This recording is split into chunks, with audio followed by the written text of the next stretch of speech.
Chapter 9 discusses the political, social, and economic dislocation of the 14th and 15th centuries. Topics include the political breakdown of the Hundred Years' War, the social and economic consequences of the Black Death, and the ecclesiastical disunity of the Babylonian captivity, the Great Schism, and conciliar movement. The bubonic plague, also known as the Black Death, hit Europe in 1347 and had been weakened by decades of overpopulation, economic depression, famine, and bad health. Raging from 1347 to 1350, it killed as much as 2/5 of the population of Western Europe.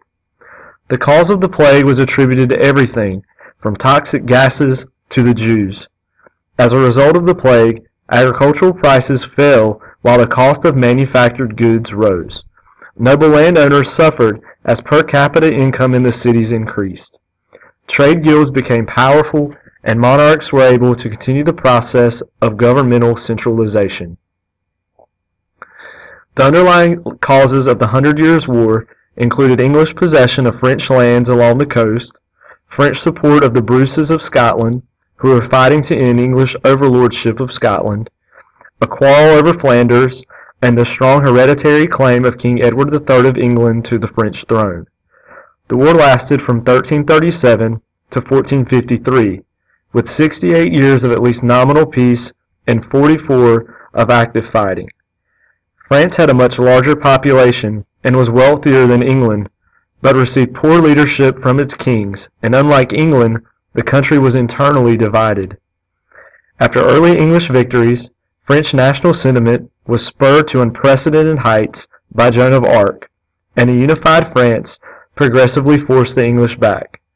By 1453, the English held only their coastal enclave. In the 13th century, the church was being undermined by internal religious disunity and by the denial of imperial power, for the papacy was now on the defensive against its old anti-imperial allies. There was no lasting papal retaliation.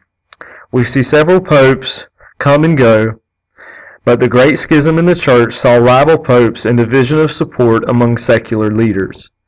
With the papacy in such chaos, there followed an attempt at conciliar government of the Church.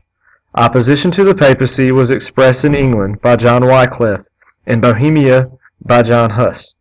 They became spokesmen for the rights of royal authority over the popes. Huss was born at the stake as a heretic in 1415, and a fierce revolution in Bohemia resulted. Marsilius of Padua was asserted temporal supremacy of emperor over the pope, but by mid-century the papacy had recovered adequately to assume a controlling role in church councils. Early in the 9th century, Russia was converted to Christianity by Byzantine missionaries. The cultural center of this developing civilization was Kiev, which held this position and defended it against the Mongols until the mid-14th century, when Moscow, under Ivan I, rose as an important power. In 1380, the Mongols were finally defeated in battle and driven out of Russia within the next century.